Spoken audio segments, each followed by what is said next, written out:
tentu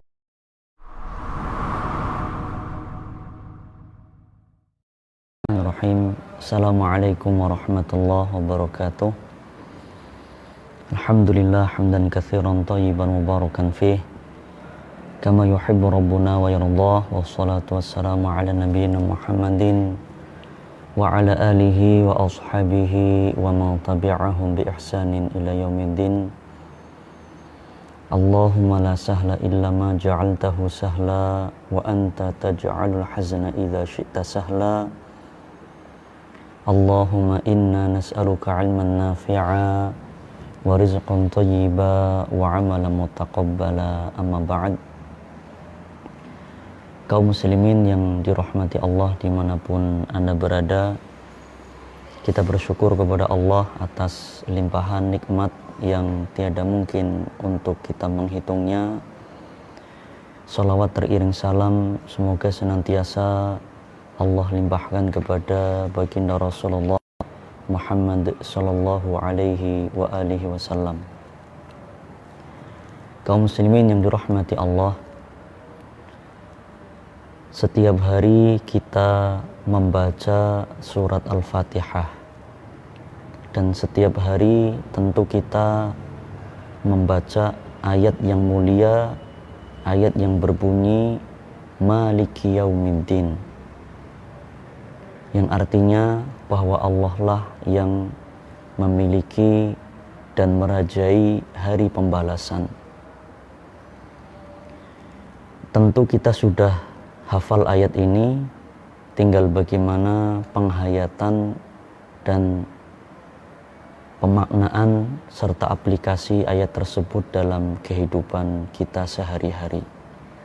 Saudaraku yang dirahmati Allah dimanapun Anda berada, maka insya Allah pada kesempatan yang mulia kali ini kita akan mengupas sebuah ayat yang mulia ini yang berkenaan tentang pengadilan akhirat, tentang hari pembalasan. Kita semua tentu meyakini dan mengimani tentang hari akhir. Dan hari akhir memiliki begitu banyak nama. Salah satu nama yang Allah jelaskan di dalam surat Al-Fatihah adalah Yaumuddin, hari pembalasan. Hari dibalasnya dan dihitungnya seluruh amalan manusia. Ketika di dunia kita seringkali mendengar atau mengetahui beragam kasus yang terjadi di negeri kita ataupun di negara lain, kasus korupsi, kasus narkoba, ataupun kasus-kasus yang lain yang tidak diselesaikan dengan adil. Bahkan sebagian kasus bisa hilang, lenyap di telan bumi. Namun kelak di akhirat, pengadilan Allah Ta'ala tidak akan terjadi demikian. Karena Allah Ta'ala adalah ahkamul hakimin, hakim yang seadil-adilnya. Saudaraku yang dirahmati Allah, sedikit membahas tentang hari pembalasan atau Yaumuddin, atau yang disebut dengan Yaumul Hisab, hari di mana amalan manusia dihitung. Sedikit akan kita jelaskan bagaimana gambaran dari hari pembalasan tersebut, di mana kita semua pasti akan melewati dan akan mengalami hari tersebut. Saudaraku yang dirahmati Allah, hari pembalasan atau Yaumuddin adalah hari di mana setiap hamba akan menghadap Allah Subhanahu wa Ta'ala. Seluruh manusia dipanggil satu persatu dengan nama lengkapnya. Fulan bin Fulan bin Fulan bin Fulan bin Fulan bin Fulan, seterusnya. Sampai tidak ada lagi nama kecuali dirinya. Sebagai contoh, nama Agus. Begitu banyak nama Agus. Namun ketika disebutkan bin Fulan, bin Fulan, bin Fulan, dan seterusnya, nasabnya disebut secara lengkap, maka insya Allah tidak ada yang menyamai nama tersebut, maka menghadaplah hamba tersebut menghadap Allah Azza wa Jal, ma bainahu wa bainallahi turjuman, di mana tidak ada antara dirinya dengan antara Allah penterjemah, langsung berhadapan dengan Allah, langsung berkomunikasi dengan Allah Subhanahu wa ta'ala, disaksikan oleh seluruh manusia, disaksikan pula oleh para malaikat. Bahkan tidak hanya disaksikan oleh malaikat dan manusia, namun anggota badan ini pun ikut bersaksi, dan bumi pun ikut menjadi saksi. Bumi yang kita pijak ini kelak pada hari kiamat akan menjadi saksi atas perbuatan para hamba di atasnya. Ketika di dalam surat Az-Zalzalah Allah Ta'ala menjelaskan, yauma idzin tuhadditsu akhbaruha, pada hari itu bumi akan menceritakan berita-beritanya. Baginda Rasul Shallallahu Alaihi Wasallam ketika menafsiri ayat yang mulia ini bertanya kepada para sahabat, atadruna ma akhbaruha, tahukah kalian wahai para sahabat apa tentang berita dari bumi tersebut? Maka baginda Rasul Shallallahu Alaihi Wasallam menjelaskan bahwa bumi ini akan menceritakan, pada hari ini fulan berbuat begini-begini, pada hari yang lain fulan berbuat begini-begini, entah perbuatan baik ataupun perbuatan buruk akan disaksikan oleh bumi tersebut.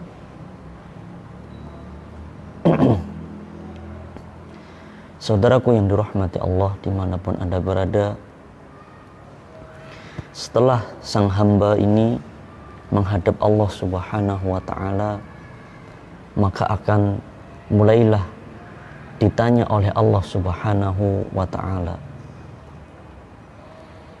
Ada beberapa pertanyaan penting, pertanyaan inti yang akan ditanyakan oleh Allah Subhanahu wa ta'ala kelak pada yaumul hisab. Paling tidak ada 7 pertanyaan inti yang akan ditanyakan kepada setiap hamba. Pertanyaan pertama adalah, madza kuntum ta'budun, apa yang engkau sembah ketika di bumi ini, ketika di dunia ini. Ini adalah pertanyaan tentang tauhid. Siapa yang disembah ketika di dunia ini? Ini adalah pertanyaan yang paling utama dan inti dari seluruh pertanyaan. Siapa yang disembah ketika di dunia ini? Maka hanya orang-orang yang bertauhidlah yang menyembah Allah semata dan tidak menyekutukannya dengan sesuatu apapun, yang akan selamat, yang bisa menjawab pertanyaan ini. Sedangkan para hamba yang menyekutukan Allah, yang menyembah selain Allah, apapun bentuknya dan siapapun yang disembah, entah menyembah malaikat, menyembah manusia, menyembah jin, menyembah nabi, menyembah wali, apalagi menyembah benda-benda mati, menyembah pohon, menyembah keris, menyembah batu, maka tidak akan selamat dari pertanyaan pertama ini. Jika tidak selamat dari pertanyaan pertama ini, maka akan lebih sulit lagi untuk menjawab pertanyaan yang kedua dan seterusnya.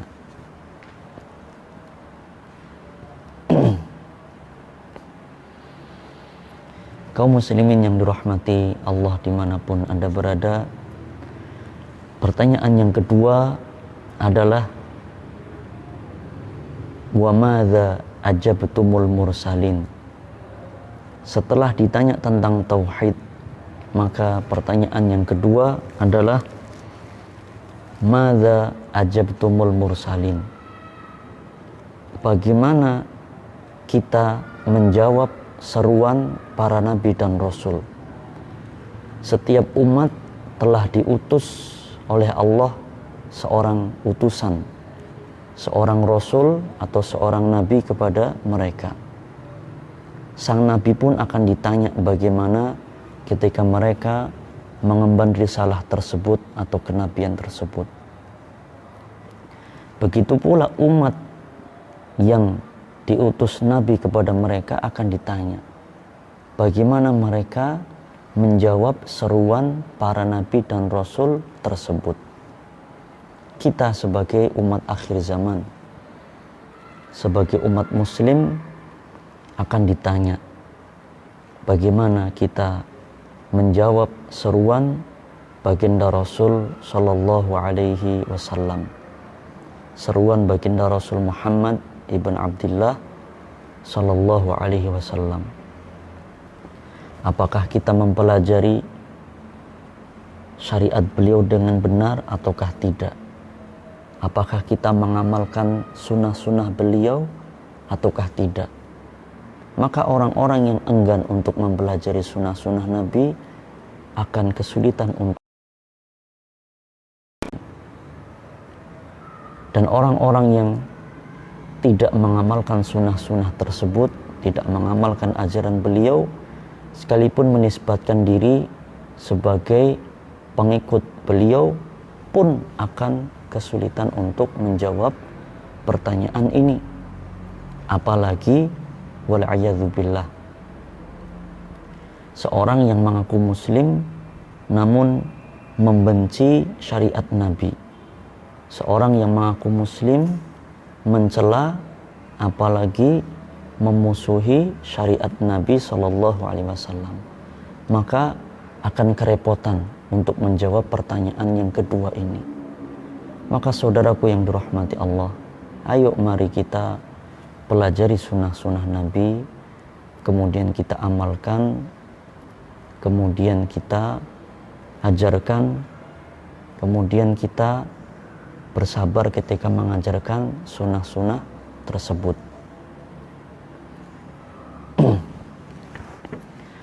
Kaum muslimin yang dirahmati Allah dimanapun Anda berada, selanjutnya pertanyaan yang ketiga, keempat, kelima, dan keenam ini disebutkan oleh baginda Rasul Shallallahu Alaihi Wasallam di dalam hadis yang diriwayatkan oleh Imam At-Tirmidzi, yaitu hadis di mana baginda Rasul Shallallahu Alaihi Wasallam bersabda, la tazulu qadama 'abdin hatta yus'ala an arba'in.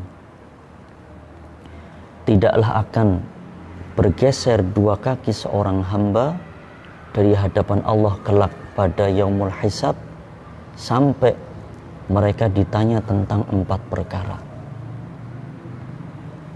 An umrihi fima afnahu, tentang umurnya untuk apa dia pergunakan.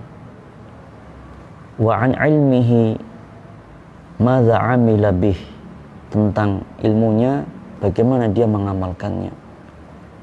Kemudian wa an malihi, tentang hartanya, min aina iktasabahu, dari mana dia mendapatkan, wa fima anfaqahu, dan untuk apa dia nafkahkan, untuk apa dia habiskan. Kemudian wa an jismihi, tentang jasadnya, fima ablahu, untuk apa dia pergunakan. Maka 4 pertanyaan ini menjadi urutan yang ketiga, keempat, kelima, dan keenam dalam pembahasan kita.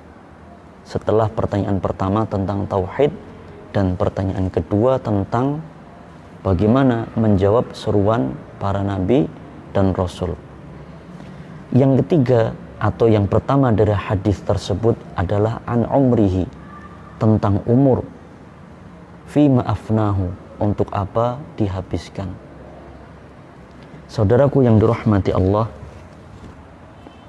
Allah Ta'ala tidak akan menanyakan, wahai fulan, mengapa umurmu 30 tahun, mengapa umurmu 40 tahun, 50 tahun, dan seterusnya. Tidak. Karena umur 30, 40, 50, dan berapapun umur seorang hamba, itu bukanlah kehendak hamba. melainkan itu adalah murni kehendak Allah Subhanahu wa ta'ala. Maka Allah tidak akan menanyakan hal tersebut. Namun yang akan Allah tanyakan adalah fima afnahu, untuk apa umur tersebut dipergunakan. 30 tahun tersebut, 40 tahun tersebut, untuk apa dipergunakan? Maka setiap detik yang dilewati oleh seorang hamba, jatah umur yang diberikan oleh Allah kepada hamba ini akan dimintai pertanggungjawabannya. Apakah digunakan untuk beribadah kepada Allah ataukah tidak, atau bahkan sebaliknya digunakan untuk menyekutukan Allah. Apakah digunakan untuk mempelajari agama Islam ataukah sebalik digunakan untuk memusuhi agama Islam ini. Dan begitu seterusnya, seluruh pertanyaan yang terkait dengan umur, terkait dengan penggunaan waktu, itu masuk pada pertanyaan yang ketiga ini. Setiap hari apa yang kita kerjakan, maka masuk kepada hal-hal tersebut. Sehingga saudaraku yang dirahmati Allah, marilah kita pergunakan waktu kita sebaik mungkin, mumpung kita masih memiliki waktu, terutama di bulan Ramadan yang mulia ini. Waktu yang begitu berharga kita gunakan sebaik mungkin. Paling tidak kita memiliki target hafalan Al-Quran, target bacaan Al-Quran, target ibadah, target membaca buku agama, mempelajari buku agama. Kita gunakan waktu kita sebaik mungkin. Jangan sampai kita termasuk orang yang merugi, di mana waktu kita banyak dihabiskan untuk hal yang sia-sia. Maka kita akan menyesal kelak pada hari kiamat. Kemudian yang selanjutnya, pertanyaan yang keempat atau di dalam hadis ini adalah pertanyaan yang kedua, yaitu an ilmihi madza amila bih, tentang ilmu, bagaimana dia mengamalkannya. Saudaraku yang dirahmati Allah, terkait pertanyaan ini Allah Ta'ala tidaklah menanyakan kepada hamba, wahai fulan, mengapa engkau cerdas, mengapa engkau bodoh, mengapa ilmumu banyak, mengapa ilmumu sedikit. Tidak. Allah tidak menanyakan mengapa kita cerdas, mengapa kita bodoh. Tidak. Karena cerdas, bodoh, banyak atau sedikit ilmu, itu Allah yang memberikan. Maka Allah tidak menanyakan hal tersebut. Namun yang akan ditanya adalah bagaimana kita mengamalkan ilmu tersebut. Lebih rinci lagi tentang hal ini akan ditanya tentang 4 perkara. Apakah kita mempelajari ilmu agama? Kemudian yang kedua, apakah kita mengamalkannya? Setelah kita mengamalkannya, ketiga, apakah kita mengajarkannya? Kemudian setelah kita mengajarkannya, apakah kita bersabar di dalam mengajarkan ilmu tersebut? Dan ilmu yang pertama kali akan ditanyakan oleh Allah kepada seorang hamba adalah tentang ilmu agama. Tentang ilmu agama. Kenapa demikian? Karena para ulama menjelaskan bahwa seluruh dalil yang menjelaskan tentang keutamaan ilmu, baik itu dalil dari Al-Quran ataupun hadis-hadis Nabi SAW yang menjelaskan tentang keutamaan ilmu, maka ilmu yang dimaksud adalah ilmu agama. Yang dimaksud adalah ilmu agama. Maka jangan sampai kita menjadi orang yang merugi manakala mampu mempelajari ilmu-ilmu yang lain, namun kita merugi, ya, tidak mempelajari ilmu agama. Maka Allah Ta'ala menegur siapa? menegur para hamba yang melalaikan ilmu agama. Menegur para hamba yang melalaikan ilmu agama namun mereka mampu untuk mempelajari ilmu-ilmu yang lain. Di mana Allah tegur? Allah tegur di dalam surat Ar-Rum ayat 7. Surat Ar-Rum ayat 7. Allah Ta'ala firmankan, ya'lamuna zahiran minal hayatid dunya wa hum 'anil akhirati hum ghafilun. Yang artinya ya'lamuna zahiran minal hayatid dunya. Mereka orang-orang kafir ataupun yang semisal atau sesifat dengan mereka mengetahui yang zahir, yang nampak dari kehidupan dunia. Namun mereka lalai. Wa hum 'anil akhirati hum ghafilun. Mereka lalai dari kehidupan akhirat. Yang termasuk di dalam ayat ini adalah apa? Orang yang mengutamakan kehidupan dunia, termasuk mempelajari ilmu-ilmu keduniaan dari ilmu akhirat. Kita ambil sebuah ilustrasi, misalkan ada seseorang yang dia semangat untuk belajar ilmu manajemen sampai dia menjadi ahli dalam bidang manajemen, sampai sekolah manajemen ke luar negeri, sekolah ekonomi sampai ke luar negeri, sekolah tentang politik ke luar negeri.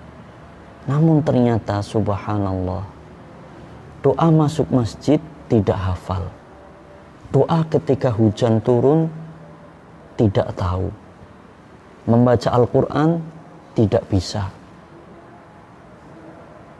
Subhanallah. Maka termasuk ke dalam ayat ini ditegur oleh Allah, untuk apa selama ini apa yang dia pelajari. Maka ketika kita mampu mempelajari ilmu-ilmu tentang maslahat keduniaan kita, kita semangat, maka kita harus lebih semangat, minimal sama, itu paling minimal. Jangan sampai kita lupakan ilmu tentang akhirat kita. Kenapa? Karena kita akan termasuk orang yang merugi dan kita akan ditanya tentang ilmu ini. Banyak orang yang belajar bahasa Inggris, bahasa Jerman, bahasa Perancis, bahasa Korea, bahasa Cina, bahasa yang lain-lain, tapi ternyata satu kosakata pun dari bahasa Al-Quran, dari bahasa hadis Nabi, yaitu bahasa Arab, dia buta. Subhanallah. Maka Allah tegur kelak pada hari kiamat. Selama ini belajar apa? Bahasa tentang kitab sucinya, bahasa nabinya, dia nol sama sekali. Namun bahasa-bahasa untuk keduniaan dia sampai menguasai 5 bahasa bahkan lebih. Maka saudaraku yang dirahmati Allah, ayo kita pelajari agama kita dan belajar agama yang benar dari sumber yang benar. Sumber yang benar yaitu Al-Quran dan hadis Nabi, dari pemahaman yang benar sesuai dengan pemahaman para sahabat. Tempat belajarnya pun tentu yang benar. Saya berikan ilustrasi yang mudah. Berikan ilustrasi yang mudah seperti ini. Perlimas cakep itu identik dengan mendoan. Banyumas dan sekitarnya termasuk Cilacap identik dengan mendoan. Kalau kita mendengar kata empek-empek, tentu kita terbersit Palembang, ya. Kemudian apalagi dan seterusnya, ya. Ini saja logika sangat sederhana. Jika seseorang ingin belajar bagaimana memasak mendoan yang enak, yang orisinil, ya pergi kemana? Banyumas dan sekitarnya. Kalau seseorang ingin belajar memasak mendoan, perginya ke Jepang, maka Anda salah. Anda salah jalan. Atau orang ingin belajar bikin empek-empek, perginya ke Kalimantan, maka keliru. Ya, keliru. Maka kita ilustrasikan mudah saja. Ini logika sangat sederhana. Ya, orang belajar mendoan, perginya ke Papua, ya maka akan diketawakan orang. Lah sekarang ada orang belajar agama Islam, belajarnya ke barat. Ya, belajar apa di sana? Tentu harus ke tempat, ke sumbernya yang orisinil. Kemana? Ke Mekah dan Madinah. Atau orang-orang yang belajar dari ulama Mekah dan Madinah, yaitu di Jazirah Arab, di sumbernya langsung. Sehingga keotentikan atau keorisinilan pemikiran dan pemahaman tentang Al-Quran dan Sunnah itu masih masih murni.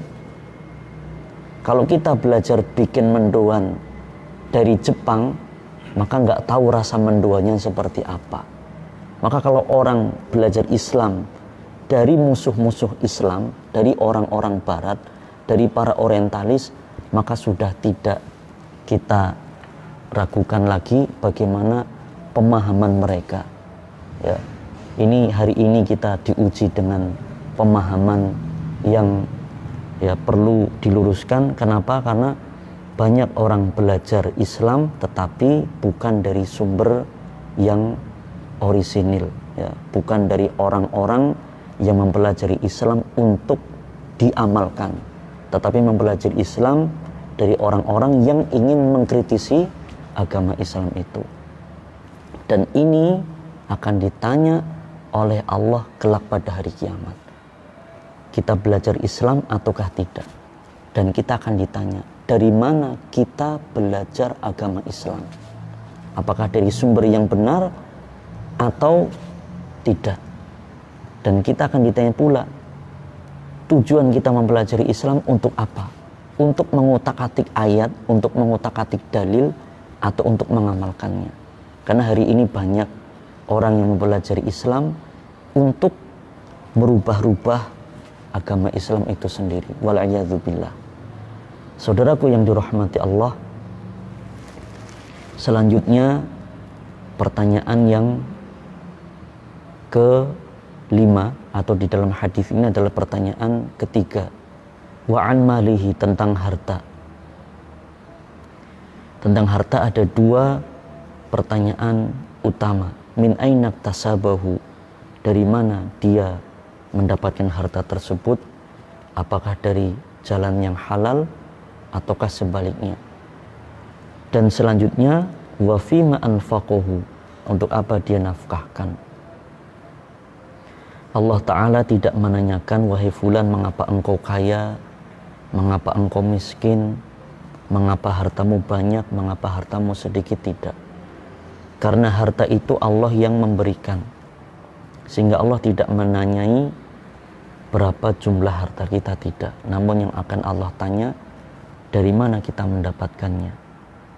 Maka saudaraku yang dirahmati Allah, marilah kita berusaha sebaik mungkin untuk mencari jalan yang halal dari usaha kita, karena itu akan ditanya oleh Allah kelak pada hari kiamat. Selanjutnya, setelah kita mendapatkan harta tersebut, untuk apa kita pergunakan? Apakah digunakan untuk membelanjakannya di jalan Allah atau sebaliknya? Ini pun akan ditanya oleh Allah kelak pada hari kiamat. Saudaraku yang dirahmati Allah, selanjutnya pertanyaan yang keenam atau di dalam hadis tersebut adalah pertanyaan yang keempat. Wa an jismihi, tentang jasad. Fima ablahu, untuk apa dia pergunakan?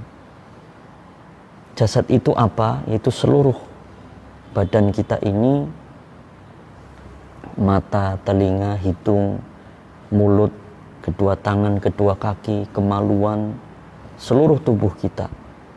Ini akan ditanya oleh Allah tentang bagaimana kita menggunakannya.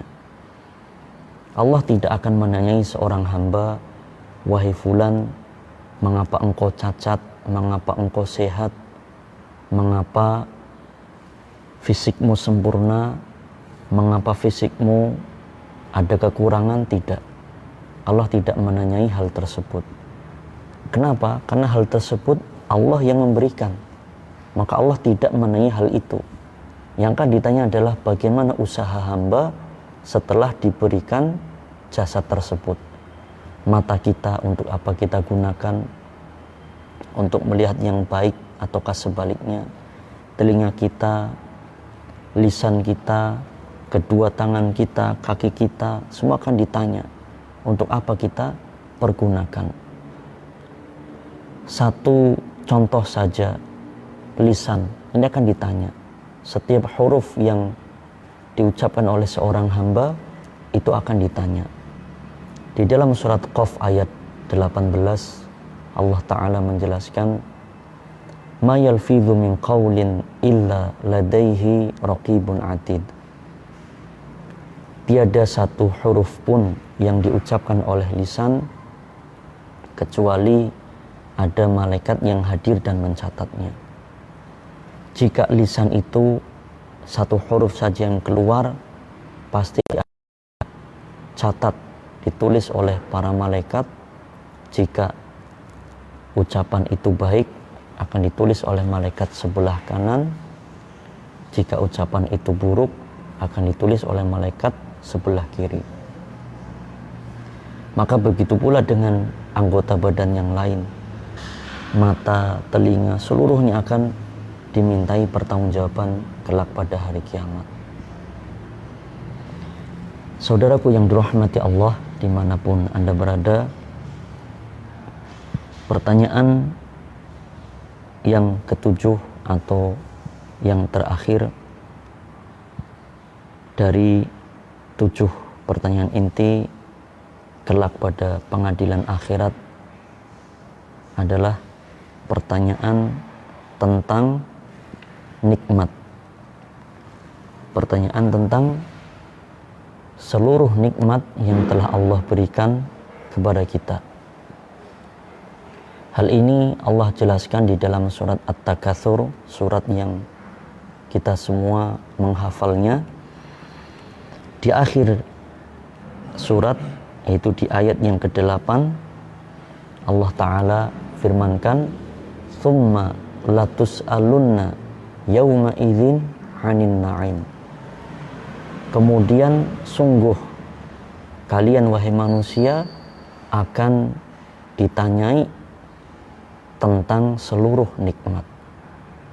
Seluruh nikmat yang telah Allah berikan kepada kita, maka kelak akan ditanyakan oleh Allah Ta'ala atas seluruh nikmat tersebut.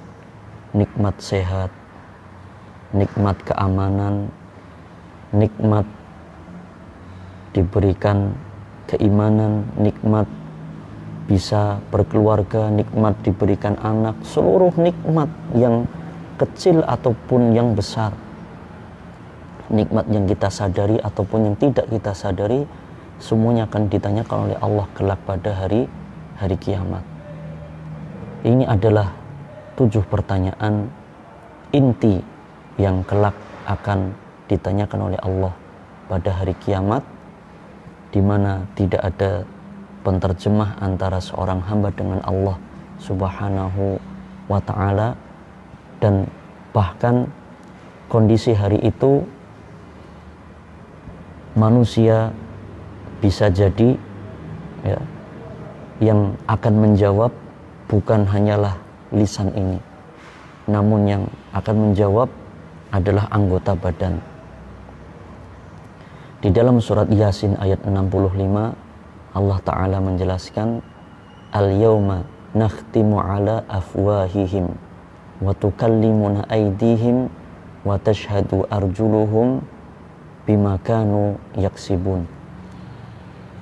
Allah Ta'ala menjelaskan, pada hari ini kami kunci mulut-mulut mereka, kemudian kami jadikan tangan-tangan mereka untuk berbicara, dan kami jadikan kaki-kaki mereka menjadi saksi atas apa yang mereka kerjakan ketika di dunia dahulu. Maka Ketika mulut ini bisa berdusta, bisa memberikan kesaksian yang palsu, bahkan di dunia pengadilan bisa dibeli, maka kelak pengadilan akhirat, pengadilan Allah Ta'ala, tidak ada satupun yang bisa lolos dan bisa membeli pengadilan pada hari kiamat. Kenapa? Karena bahkan mulut dikunci, yang berbicara tangan, mata, telinga, bahkan kulit pun bisa berbicara dengan izin Allah Subhanahu wa Ta'ala.